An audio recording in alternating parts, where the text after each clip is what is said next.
Welcome to the enumeration and brute force authentication mechanism room, whereby we're going to be doing some brute forcing and enumeration. Before we start, let's just start our attack machine and start the machine. And yeah, it's loading. Enumeration is a fundamental aspect of security testing, concentrating specifically on the mechanism that protects sensitive aspects of web application. This process involves methodically inspecting various authentication components ranging from username validation to password policy and session management.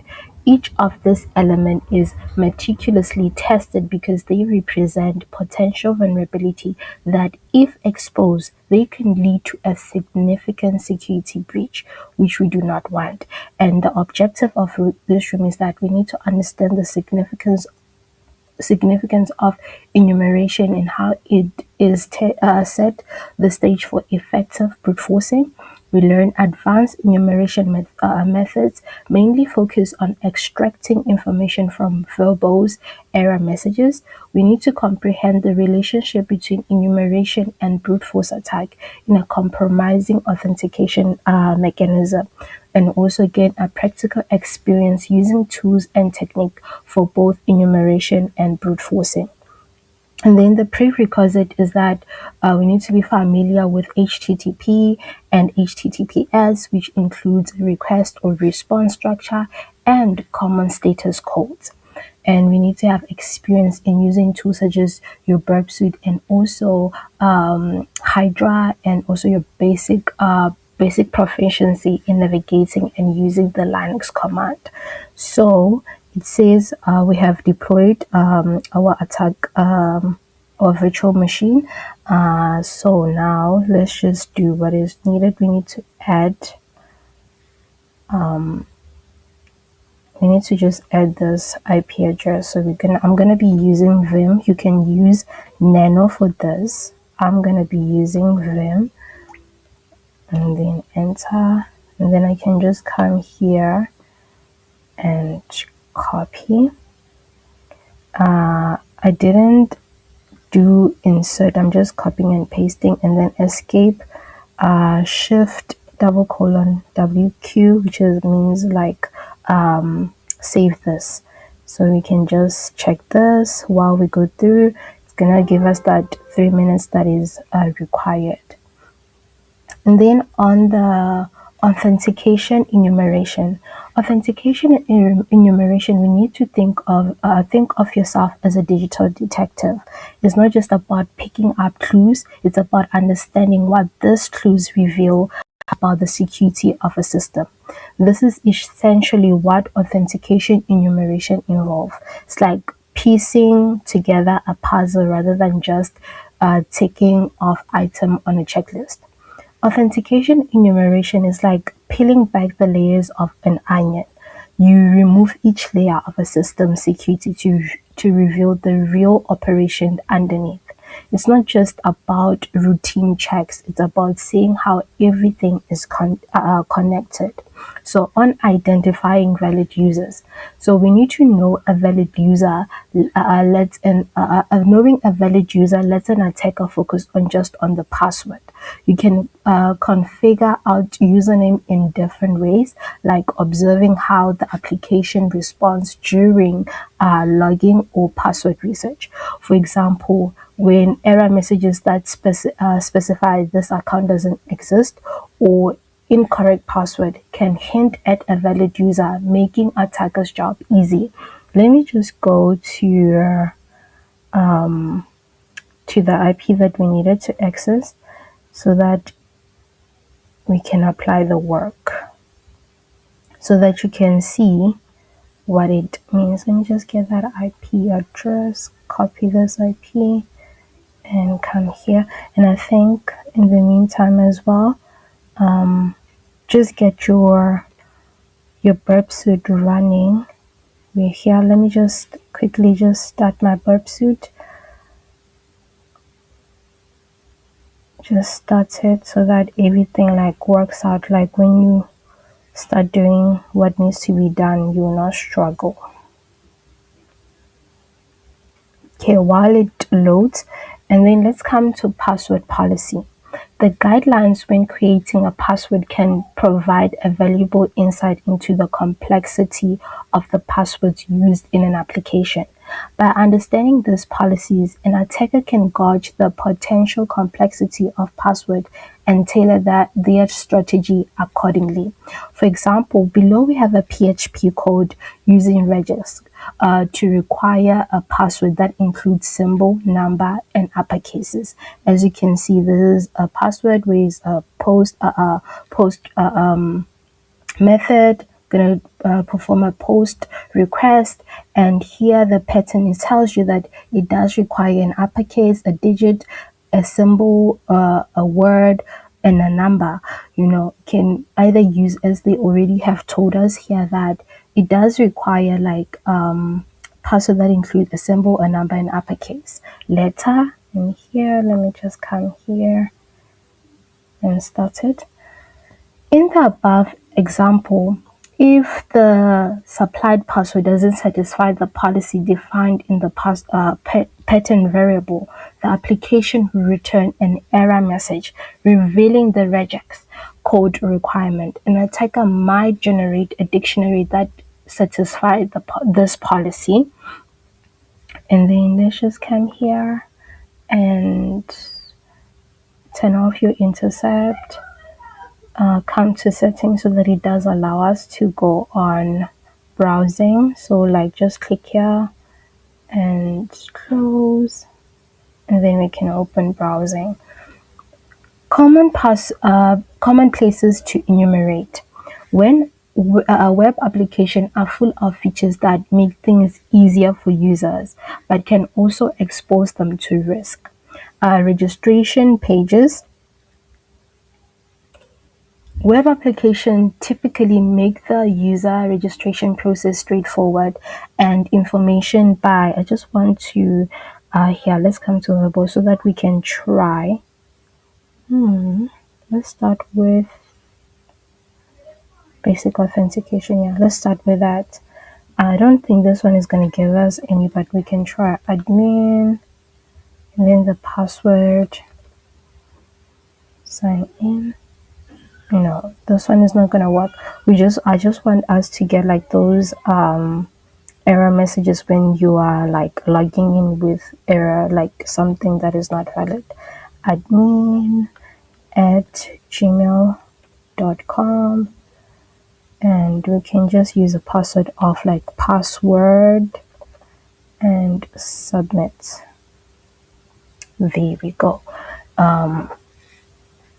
Email does not exist, therefore we already know, like as we learned prior, we learned that this becomes hints for an attacker to know that, oh, either the password is correct but it's just the email. Now they try a different email, maybe they might say admin, maybe at work, like for example we're doing TryHackMe at TryHackMe. Let's just try it, but I don't think it's gonna work, but there's nothing wrong with just trying. At THM and then submit. We're still getting that it doesn't exist. But anyway, let's continue. As I was saying, registration pages, web application typically make the user registration process straightforward and information by immediately indicating whether an email or user is valid. For in this case, we saw that an email does not exist, therefore it's not invalid. While this feedback is designed to enhance users' experience, it can inadvertently serve a dual purpose. If a registration attempt results in a message stating that a username or email is already taken, the application is unwittingly confirming its existence to anyone trying to register. Attackers exploit these features by testing potential users or email, thus compiling a list of active users without needing a direct access to the underlying database. And then when we come to password reset features, password reset mechanisms are designed to help users regain access to their account by entering their details to receive reset instruction. However, The difference is that is the application's response can unintentionally reveal sensitive information. For example, variation in an application feedback about whether a user exists can help attacker verify users' identities. By analyzing this response, attacker can refine their list of valid users, substantially improving the effectiveness of subsequent attack. Then when we come to verbose error message during logging attempts or other interactive processes can reveal too much when the message differentiates between username not found and incorrect passwords. They are intended to help users understand their logging issue. However, they can also provide attacker with definite clues about valid users, which can be exploited for more target attacks. And then when we come to data breach information, data from previous security breach is a goldmine for attacker as it allowed them to test whether compromised usernames and password are reused across different password platform. If an attacker finds a match, it suggests not only that the username is reused, but also a potential password recycling, especially if the platform has been breached before. These techniques demonstrate how the effect of single data breach can ripple through multiple platforms, exploiting the connection between various online identities. And if here we are asked what type of error message can unintentionally provide attacker with confirmation of valid username, we have learned that it is a verbose error. So I'm just gonna enter that verbose errors. Enter. Now coming to our enumerating users via verbose error. Imagine you are your detective with a knack for spotting clues that other might overlook. In the world of web development, verbose errors are like unintentional whispers of system revealing secrets meant to be kept hidden. These detailed error messages are invaluable during the debugging process, helping developers understand exactly what went wrong. However, just like an overheard conversation might reveal too much, this verbose error can unintentionally expose sensitive data to those who know how to listen.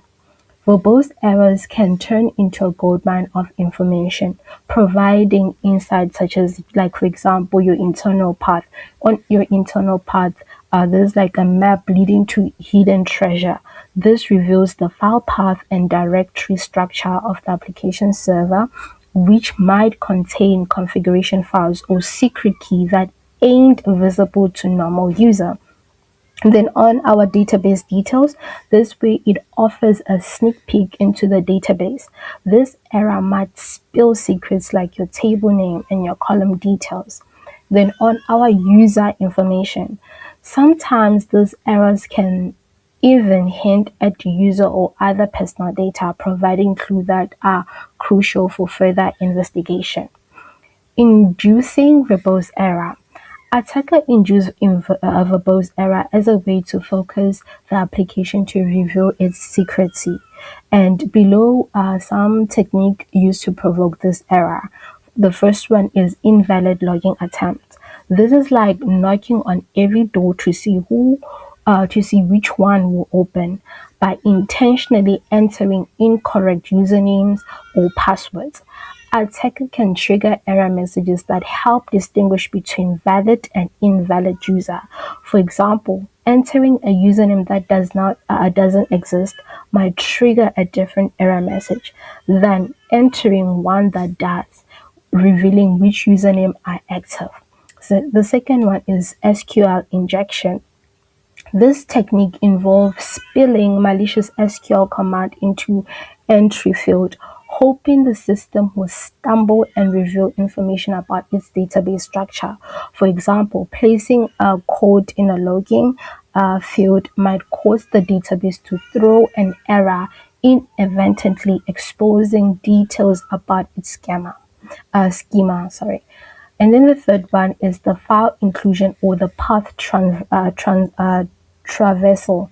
By manipulating file path, attacker can attempt to access restricted file, coaxing the system into error that reveal internal path. For example, using directory traversal SQL, whereby you just place like dot dot backslash dot dot backslash, could lead to error that disclosed a restricted file path.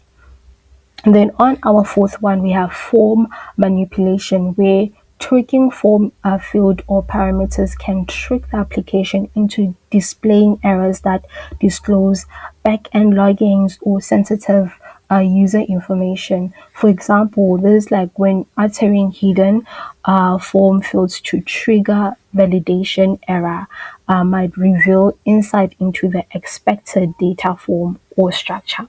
Then on our fifth, we have application fuzzing. Sending unexpected input to various parts of the application to see how it reacts can help identify weak points. For example, tools like Burp Intruder are used to automate the process, bombarding the application with variant payload to see which one provoke information error.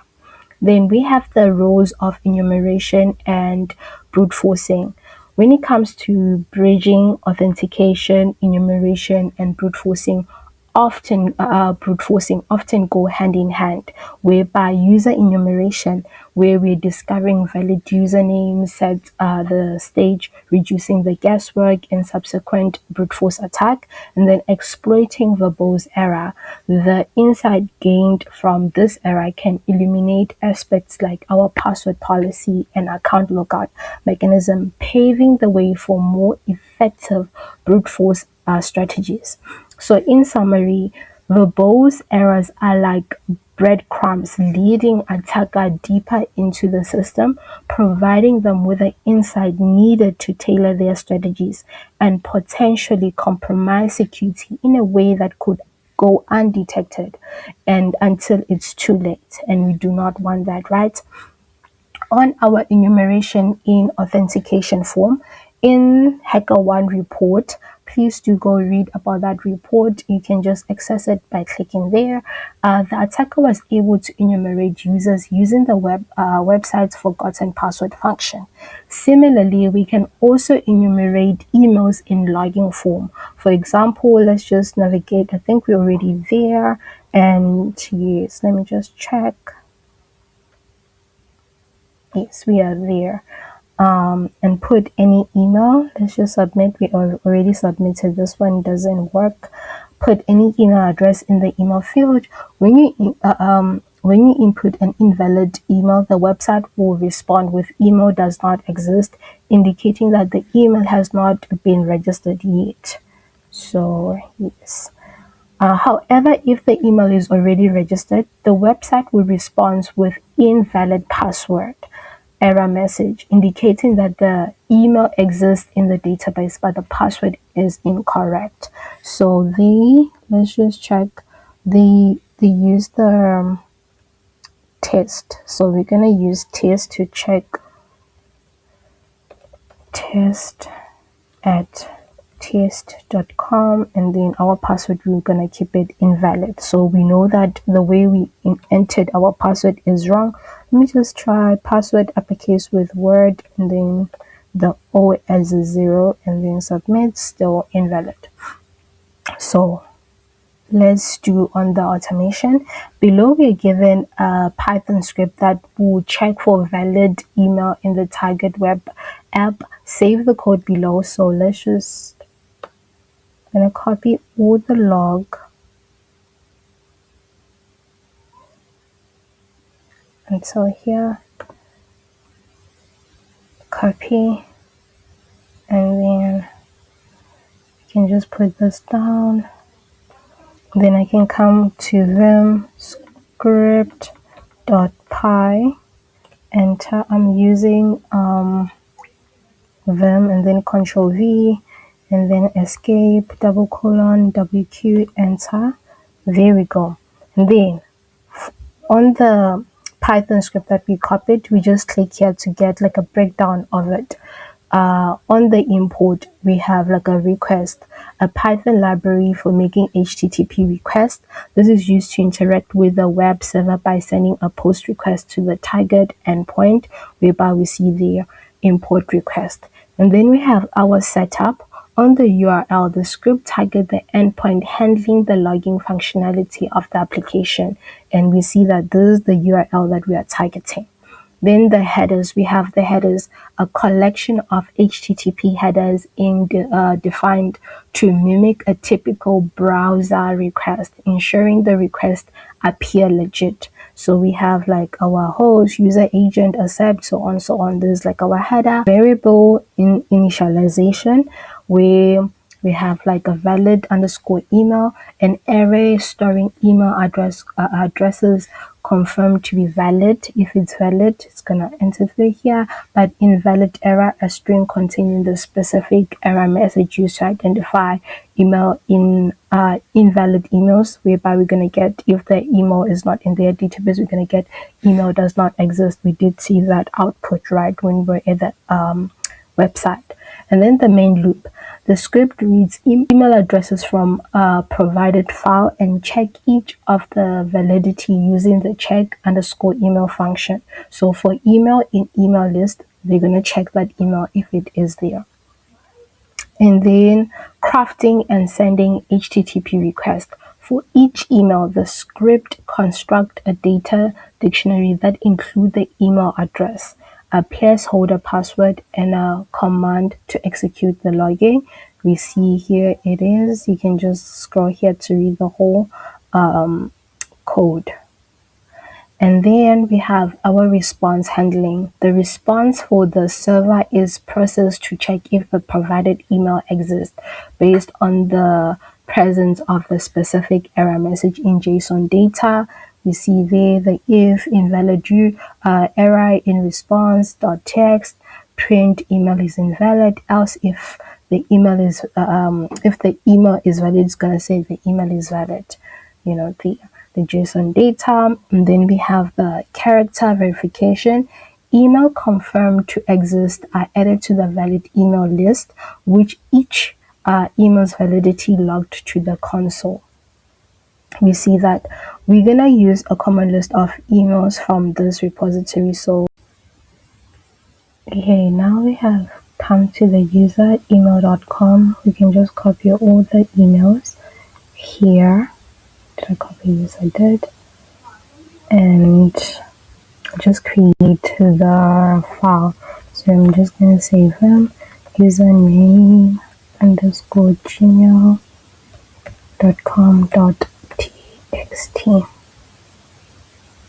Username. It doesn't matter really the naming convention that you do. And then enter. I can just say Control V, and then it's gonna paste all the emails, then escape WQ to save everything. And then once you have downloaded the payload list, we already saved it on your script or on your machine. We are currently using the attack box. So yeah, so now we're gonna run the Python script.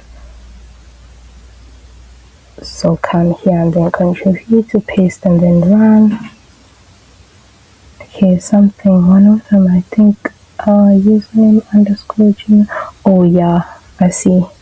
Move user to username.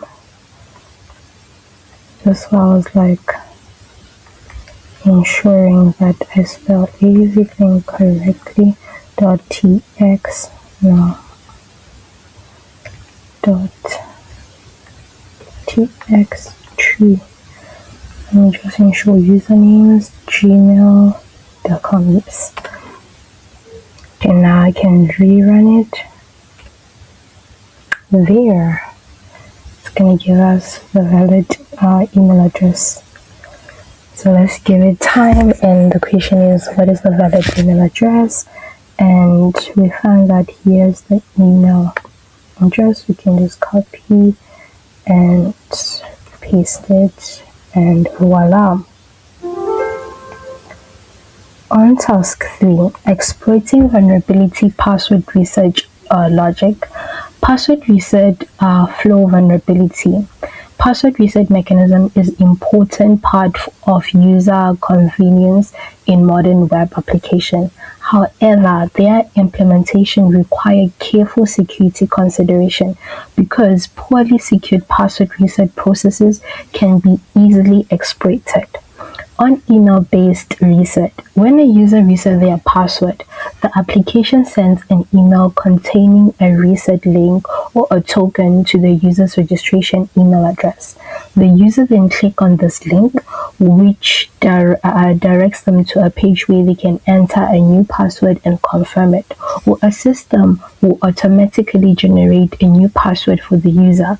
These methods rely heavily on the security of user's email account and the secrecy of the link or token set. Security question based reset.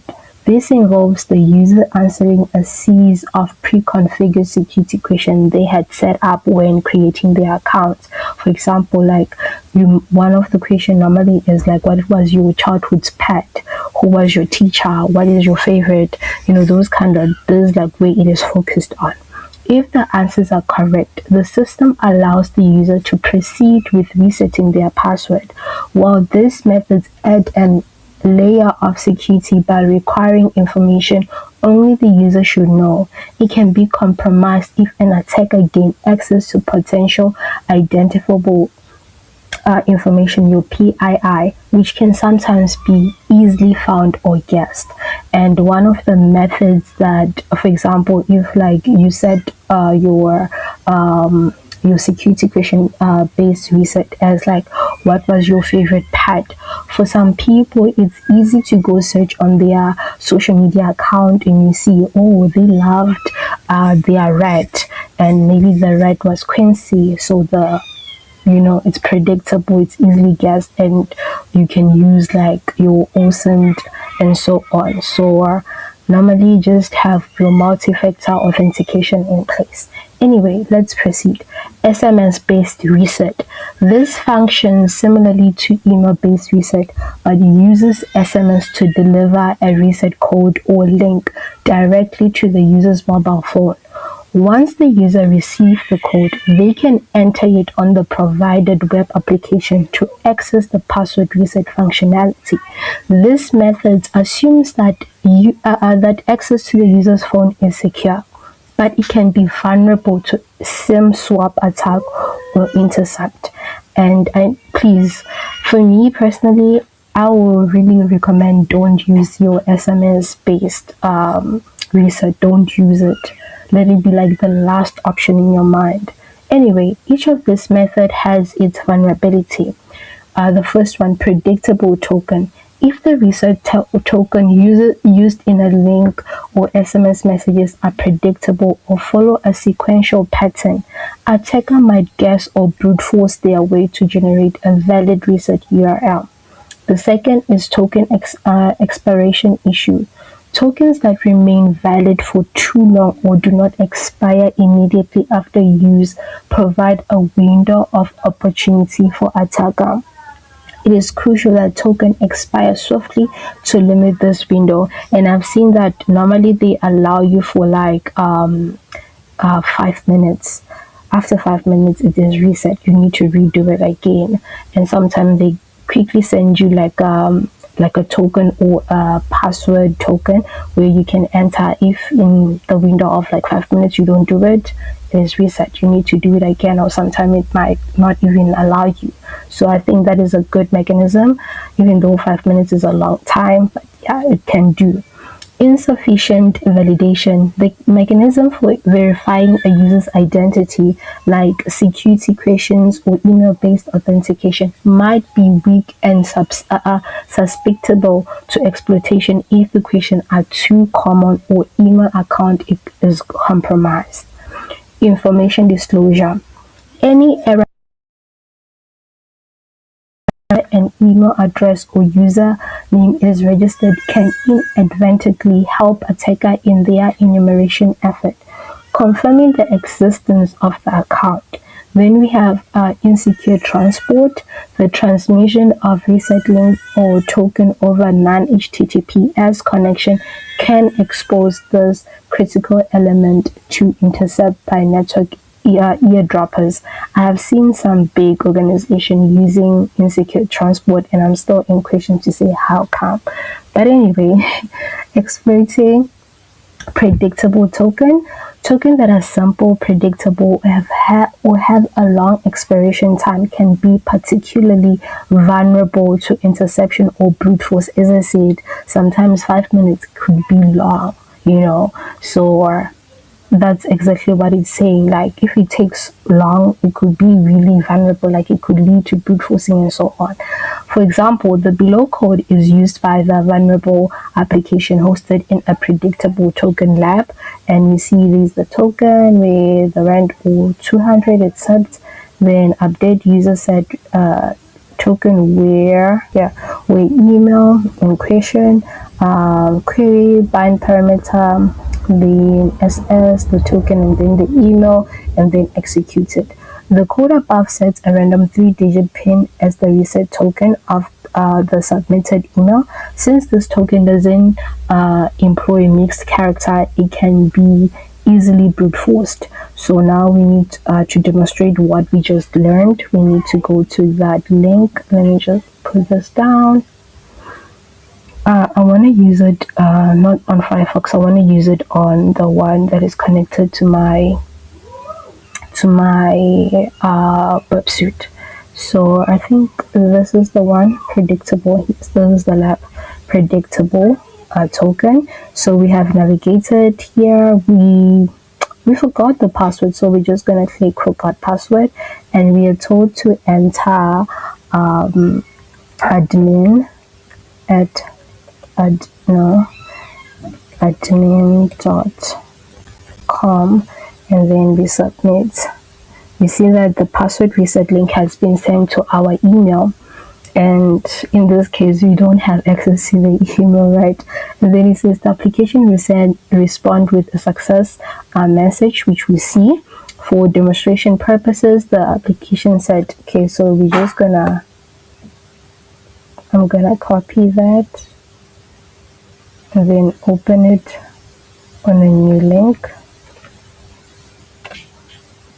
Like this, like as they say, demonstration purposes, the web application uses reset link. That's the reset.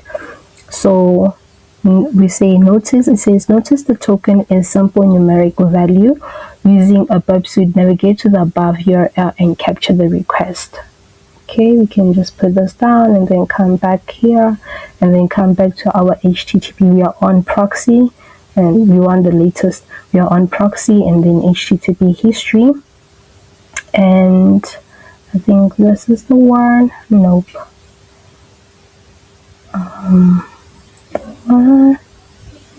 Here. This is the one. We have navigated to it. So we're just gonna send this to Intruder. It's Control I, or you can just use like right click and then I'm already there. And then I can just close this. And here's the request. I'm just gonna add 2 more digits because we know that an OTP comes as 6 digits. So I'm just gonna make it 6 digit and then highlight it and then edit. We have, and then what does it say? Token parameter, click, and we already did that. And now using the attack, or on your attack, we should use the crunch to generate a list of numeric from 100 to 200. The list will be used as a dictionary in brute force attack. Okay, let's just copy, and then come to our terminal. Control L to clear our screen, and then enter. Let me just zoom in. Okay, I think that's good. Now just down and then come back and then come to payload. We have done that step, and then come back to Intruder. We're gonna leave it as like a simple playlist, and we now here we're gonna load it. And that, if you go back to the crunch, you see that we created an otp.txt, and we see it here. Just gonna select it, and then we'll open it, and voila, these the numbers. And let's just make sure we're following. Yes, it is. And then the checker will take time. Sorry, and then we can start.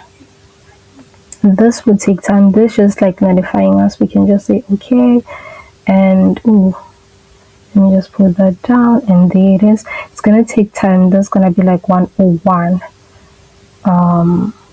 request. That's gonna take time. But we look, as they're saying, they say that it will take some time to finish if you're using Burp Community Edition.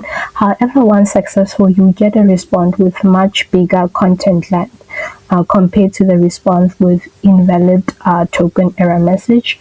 I love to just do it like this, like I want the latest. You just look here onto this length. That's like where it will tell you that which one is different. As you can see, we're getting the same length of 1126. There was one that I just saw like in a split second. I don't know if it's up, but it was different. Let's just look into it. Okay, it disappeared. And then here, oh, it continued moving here. 1 no, oh, it went, it disappeared here. 1185, this one. Let's look at the response. I love to just do it like this sometimes, to just see like the render there. You see the password, there's the password. So I'm just gonna come back to the row. We already found it, thank God. Don't have to wait for a long period of time. Come back down here, and the new password, here it is. Just copy the new password, copy. Since we already have it, we can close, but let me just ensure before closing. Let me just come back and ensure that everything is well as it's supposed to be. And we already have it. No, not this one. Admin, the one that we used.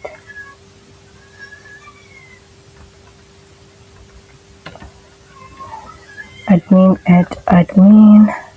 and Control V to paste the password, and then submit. There we go. We have our flag which says 50 predictable. That was nice. Now we can close the other one. We can close it because we are done now. Discard, you don't need to save it. You can discard it. Now we already found the token and everything. We did that. Notice the most web application used 6 digits, yes, instead of 3, and we are aware of that. Using a lower value in this demo because we are using a community version of Burp. So we can just, oh, I forgot to copy the flag.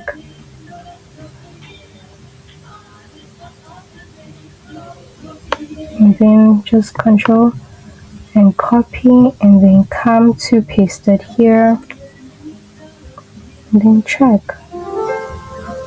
Well done. Then exploiting.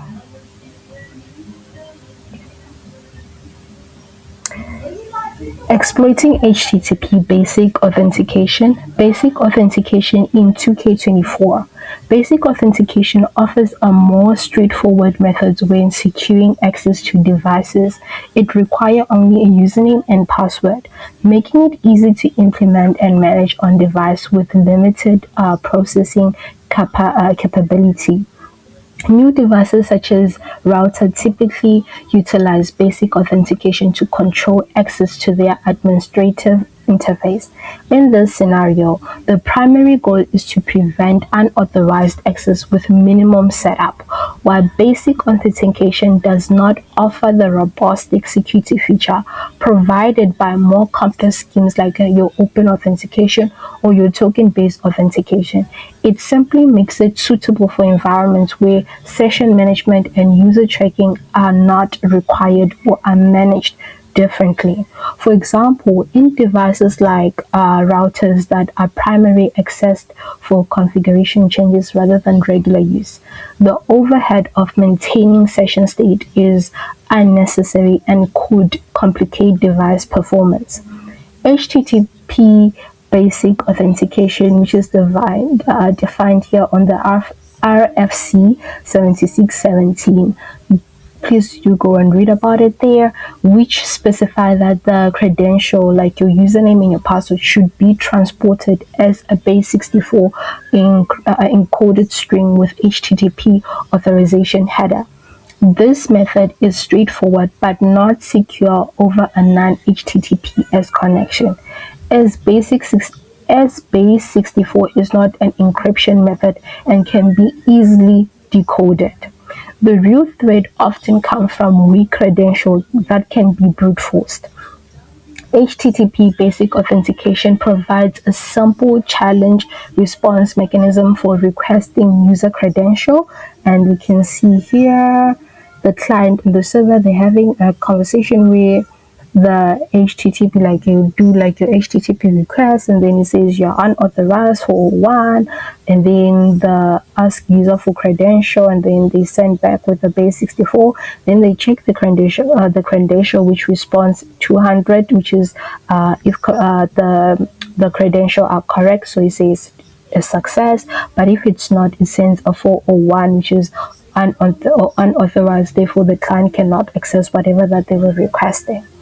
The authorization header format is follow. We can see here authorization basic, and then this way we're going to get maybe the base64 encoded where it says credential. Yes, it says here credential is the base64 encoded of username and password. For detailed specification reference, you can read more about it from there. So now it tells us, let's come back here and just go back. It says the basic authentication, come here, and we are there on the basic authentication. We can just, I'm gonna enter admin as our username and then the password as test and sign in. It's not correct. We come back to our Burp suite, go back to our proxy. We're done with that, and I think here, yes, the authorization and then the basic. We see here's the encrypted encoded, I mean base64 encoded. So let's just check everything. Yes, yes, yes. Right click the request to send it to Intruder. Remember Control I, or right click and then pick the Intruder. Here we are, and then highlighting this part. And then we can just convert selection base64. We want to decode it. The admin, you see what I entered. My username was admin and then the password was test. So I just highlight this part as well and then add. This is the step that we already did. And then once decoded, highlight the decoded string and click to edit. We did that already. And then next is the payload. Like we just click on the payload, then go back to the payload and set the type to simple list, which is already, and choose your preferred word list. Here we're gonna load the preferred user list. No, we want to come back to the here so that we can go to user and then open, share, open. I'm just following here. Then I'm just gonna, there's a lot of them, so I'm just gonna say word list, open, Yes. Then the SecList, then the passwords, common credentials, and then they said we should use the 500 worst passwords. Open, and there they are. We're done with that step, and then it says since the header is base 64, so we're just going to come down here. We're going to add some rules. Base 64, so we need to add 2 rules in the payload process. The first, automatically add username to the password. So instead of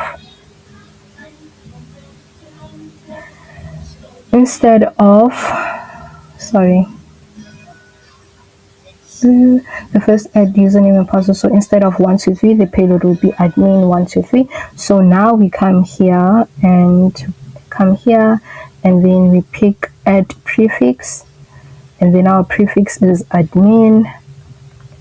This is our username, and then we can just say okay, and then we can add our second one. The second one is over here where it says we need to add the rule that this is base 64, so we say encode and we pick base 64 encode, and we can just say okay.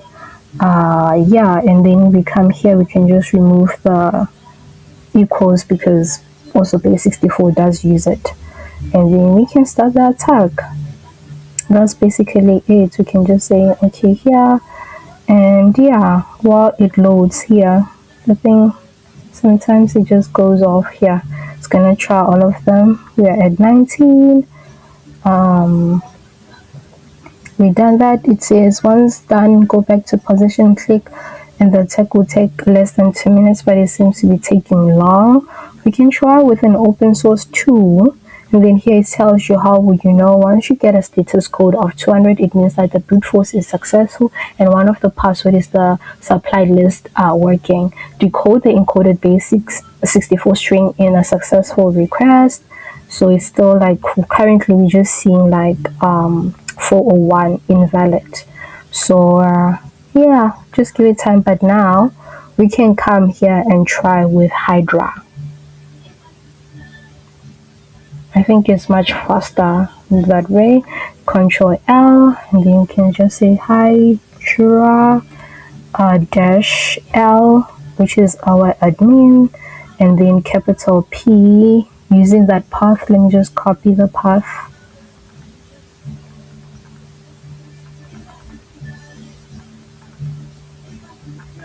Just copy this path over here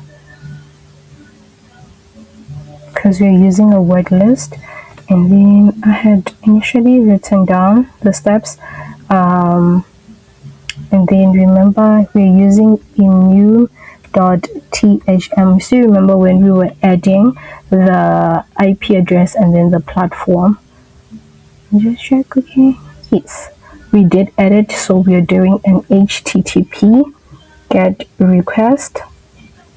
So we're just gonna say HTTP. Let me just hide this. Sorry, HTTP get, and then our lab link.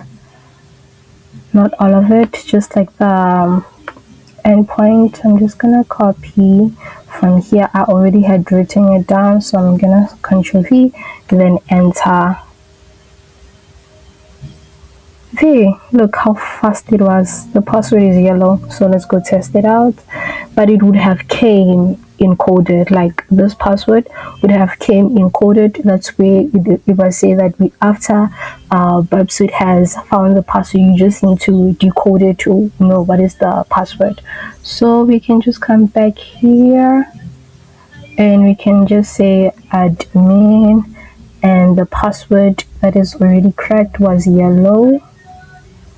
Sign in. Never. There. The basic auth. We got it. So we just Control V. Then we can just say, I prefer open source tools because sometimes they're very fast than your what do you call it? Your websuite. So yeah. And then on OnSend, On OSINT, we're gonna on Wayback URL and Google Docs. Digging into web applications past can be as revealing as examining its present. Wayback URL. Let me just copy the link. Copy link address. Copy link. Yes. Banana the tab. Okay, let me just close this because I think it says Wayback URL. Think of the Internet Archive Wayback Machine as time machine, so we can just check. Since we're using TryHackMe, let's just try HackMe. Is it typing? Yes, it is. Sometimes the attack machine can be slow. There's the history. There's everything. Let's just scroll down on the Wayback Machine. It gives us like a calendar, like different calendar, but we're not gonna go deep into it. Like some of the things you can just read on your own. And then it says it lets you travel back and explore older versions of websites, uncovering files and directory that are no longer visible but might still linger on the server. This is a good, also I think one of platform that is a bug bounty you need to look into, because you might find hidden uncovered things, files and directory that are no longer, but they are still tied to the website that might be working. This really can sometimes provide a backdoor right into the present system. Definitely. So do look into it. And we did search for TryHackMe as a target, and we saw website past version from 20 hours from 2019. No, actually somewhere 2018 bit of it here to 2026, which is like our present and so on. And you did see those calendar where it indicates to dump all this to dump all of the links that are served in the Wayback Machine. We can use the tool called Wayback URL, hosted in this GitHub, which is here. You just need to come and declone it so that you can learn and try different attack. Maybe try PayPal, try LinkedIn, whatever. Try all that you can try. And it does tell us that this room is out of scope. It's also recommended to install this tool on your own VM. I'm not going to install, like, follow these steps on the attack machine, because this is like one of those things that you just go try on your own. And you see they did git clone cd into the Wayback URL, and then the sudo app install, go link, and yeah, then go build, and then list long listing, and yeah, and then they run it and everything. There we can see it. Google Docs. I love this one because I use it sometimes a lot. This is where you survey a survey with search engine shines by crafting specific search query known as Google Docs. You can find information that wasn't meant to be public. These queries can pull up everything from exposed administrative directory to logs containing password and indexes of sensitive directory. For example, to find administrative panel, let's just do that. We can just do it here. We will say, oh man, I want to delete it all. Yes. Our site, I'm gonna go with PayPal. Is it typing? PayPal. I heard that it was compromised recently. PayPal, and then you are no in URL. In URL. I forgot the .com URL. I need to first, let's do search for admin. I think it will be a good site. Let's see what it gives us. And then for me, I never accept anything here. I always say reject. As you can see, we have coming here to like donate pages where like these people are asking for donation. XML. We can click on it to just see what does it have. We can lead us here. We're not gonna go in depth because we don't wanna search everything. And then when we come to donate, we see here direct us here. She's a German. I think this is like a scam, to be quite honest. People at freeastro.io I feel like this is a scam, bruh. Please don't donate anything. I think this is a scam. And yeah, like for people who like to go deep into the Auth and you then search that email address. But yeah, you can see. Then let's do to unearth logs file with passwords. We just remove here. I shouldn't have deleted the site.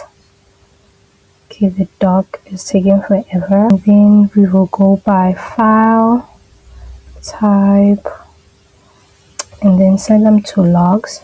And we're gonna look for passwords. Passwords. Is it password? Just password. Let's use a different site. Which one now? Let's try TryHackMe. TryHackMe.com. Enter. It doesn't give us anything. It doesn't give us anything.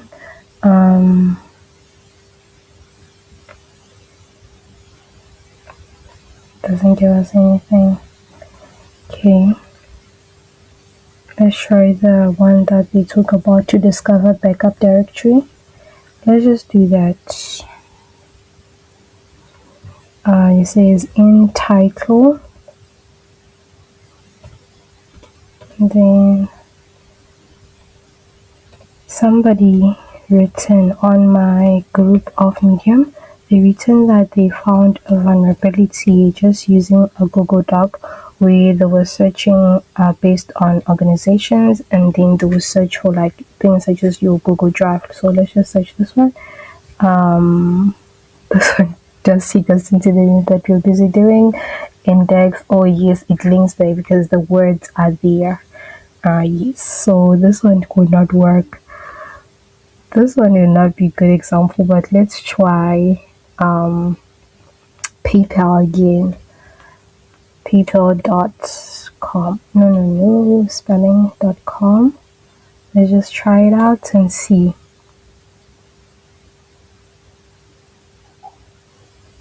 Happy now, the AI agent. I don't want that, so let's just scroll down here. Okay, nothing much.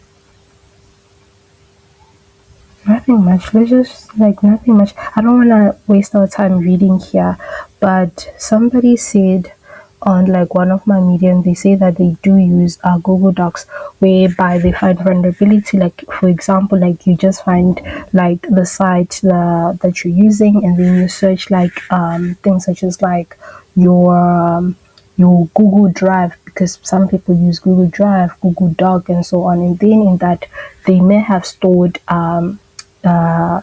credential which you can exploit and get bugs for that. You get paid for it. So yeah, we're done with that room. We did try some practical. We didn't do much because I don't want to waste your time. Anyway, in conclusion, throughout this room, we have explored various aspects of enumeration and brute force attack on web application, equipping us with the knowledge and practical skills needed to conduct a thorough security assessment. And the key takeaway is that effective enumeration, where proper enumeration is crucial for identifying potential vulnerability in a web application. Using the right tools and techniques can reveal vulnerable information that aids in planning further attack. And then on brute force efficiency, optimizing brute force attack involves creating intelligent word list, managing attack parameter, avoiding detection mechanism like your rate limiting account lookout, and then ethical responsibility. Always conduct enumeration and brute force attack with explicit permission from the system owner. Unauthorized attacks are illegal and can have a severe consequence. Please do know that. And for those on your socials and everything, please use multi-factor authentication. Don't use simple password. Anyways, that's it for today. Thank you so much, and we are done with today's room. See